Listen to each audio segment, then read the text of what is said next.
Mom expects too much now that she has a grandchild. My mom and I don't have a close relationship as we never bonded from childhood. I had undiagnosed attention deficit hyperactivity disorder, so I kinda understand why, naughty and annoying kid. But that's why I am the way I am now, crave privacy and peace. Well, last year I had my first child. Ever since then, my mom acts so entitled to my time. Me, my husband, and baby live 45 minutes away, and we see her multiple times per month. She has been overstepping by asking for last-minute visits and expecting me to delay our plans to accommodate her, or else she gets sad or just too pushy and I give in. The other day, she decided to just come over and let herself in our house for the first time. I was furious but wasn't rude at the time, as I am very blunt when mad, so kept my mouth shut. Was still awkward though. How would you get her to dial it back without offending her? LOL, as she gets easily offended. I don't think she is a toxic person. She just really wants to believe we have that type of relationship where I want her over all the time and she can pop in and out at her leisure. But it will never be that way. I don't even think she realizes I was emotionally neglected, as she has always just described me as very independent and driven. I just want to stick to pre-planned visits. It's even draining seeing her as much as we do right now, as her presence annoys me right down to my bones. And why. Things my entitled parents did that I'll never forget, Part 4, final post. So I'm back with one more final post about my entitled parents that happened this last January, and the reason is probably the final post is because I decided to cut contact. Here's why. So on last January, I decided to visit my hometown, to show my wife my home, the food, my family, besides my parents, and scenery. Primarily, I wanted to see my grandma from my mom's side. Bless her soul. I wanted to give my parents a chance to redeem themselves. So I called my parents to let them know 1 month in advance that we will visit in 1 week. Instead of being happy for me and make plans, they made massive amounts of excuses, mostly religious, saying they have top many religious responsibilities to just drop and be with me. I responded with disappointment. I'm going to visit you with my wife for just 1 week. You haven't seen me for almost 2 years, and you can't make time to be with us because of religion. They reluctantly made the time by eating on a restaurant, then going to my old home. These are the things I'll never forget. 1. Making so many excuses to not see me or even see my wife. 2. When I got to their home, my dog, my sweet Melody, was so badly treated. She had knots everywhere and was malnourished. She was old but so excited to see me weeping and crying that broke my heart. I wanted to take her with me, but my parents wouldn't let me, and I didn't want to cause a fight in front of my wife. Reporting animal abuse is useless in that country. 3. When we sat down to talk and catch up, they started again judging and dictating my choices, saying, "You have different stages in life. Now that you've married, you should think about the stage of children." I instantly snapped back. "My lineage ends with me with my vasectomy." They responded, "Well, I guess you skipped that stage. You'll never grow up." I was at the edge as most of the conversations were spoken in Spanish, and my wife doesn't speak Spanish. My wife noticed my tension and consoled me and calmed me down before I could snap at them. They continued complaining about my choices, including gaming and Legos, continually saying, "I'll never grow up." After I left, the next day I went to visit my uncles, aunts, and grandparents from my mom's side. That's when I learned a horrible truth that opened my eyes to the entitlement and abuse more than I already realized. I love my family members from my mom's side. They are loving, caring people. During a casual conversation, I mentioned that I wish I could have seen you more often when I was younger. They frowned and said, "We wish that too, but we couldn't." I asked why. 4. My extended family would gift me things and celebrated my success, always with love. But that made my parents jealous because they didn't have the time nor money to treat me like that, so they threatened them to cut me from their lives if they treated me like that, scaring them, only doing the minimum contact out of fear of losing me. My parents would lie saying they are busy or we don't have time, when it wasn't true at all. They were always willing to visit. 5. They threatened my grandpa from mom's side, telling him to never dare try to talk to me about anything for potential future or opportunities. 6. They explained that for my parents, I was not wanted and was a burden, but they didn't let anyone help, as that will show their hatred or inability to love me. So they kept me distracted with video games so I don't bother them.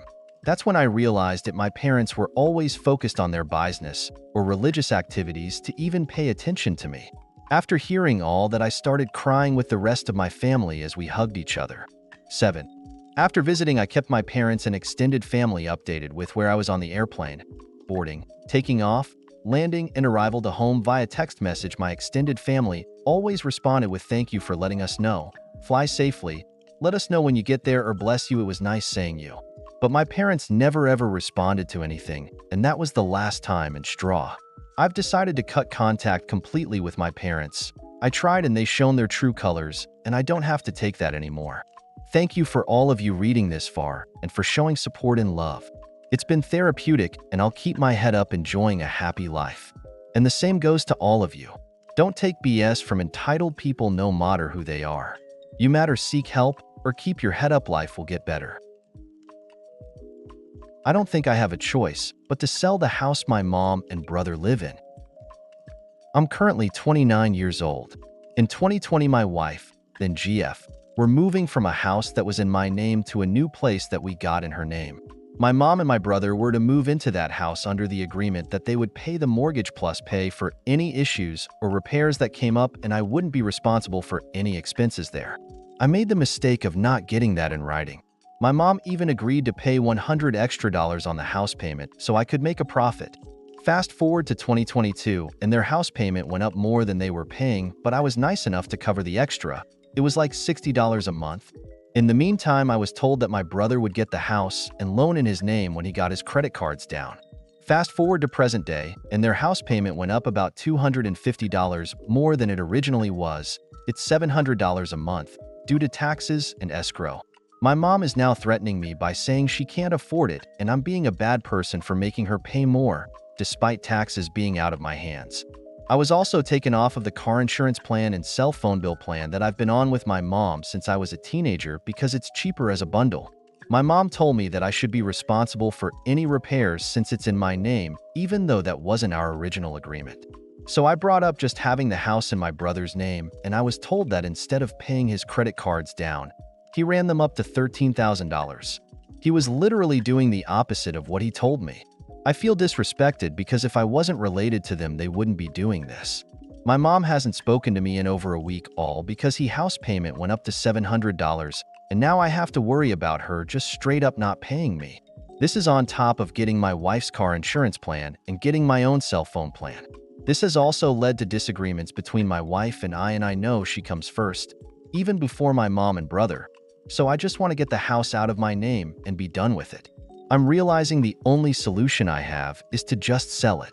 I'm looking for alternative advice or just confirmation that I'm doing the right thing for my wife and myself.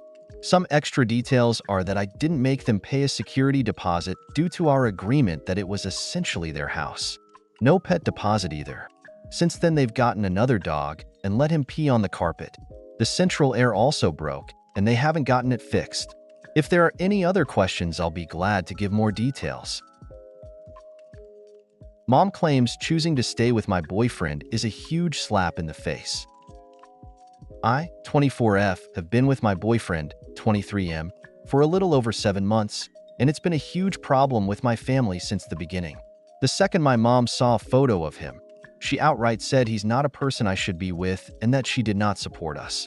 He has a couple of tattoos and a couple facial piercings. Nothing too crazy. This is where it started. My boyfriend is the kindest and most loving man I have ever met, and we are best friends. I have never once doubted that this is the man I want to spend forever with. He is kind, gentle, and understanding, everything I've wanted. My mom doesn't care to hear any of that. My boyfriend has his own house, car, and job, and has never once so much as raised his voice to me, so none of those are issues. The main issue for my mom and grandparents, Dad is not in the picture, is the way he looks. The fact that he did not go to college, comes from a poorer family, and was not taught proper manners growing up. His family has a history of drug problems, none of which he has or ever has had. A few days ago, I told my mom that when I graduate and move away from my big girl job next year, I want him to come with me. This caused a huge argument where she told me that she and my grandparents have been financing my entire life and giving everything they have to make sure I have a good life, and that I have been taking advantage of them and that I am ruining it all by doing this. That my life will be doomed to fail, and she can't believe I would be stressing my grandparents out so much at the end of their life. that this was all a big slap in the face to them, that I replaced her with him. I don't know how to cope with all of this. I love my family and we have always been close. We have never fought like this before, so I'm not good at standing up for what I want. I feel like I owe it to them to be a good daughter/granddaughter, but I don't want to leave him. I am devastated to even think of it. Advice needed on how to move forward. Reposted to fix the title. Negligent mother and pet owner lets child run wild, get attacked by a dog, then allows her child to color all over her dog's face, eyes, and nose. Hey, so I'm here to talk about an extremely entitled mother. She has a ton of kids, all different baby daddies, and just lets them run wild. She doesn't care to watch them or keep them safe.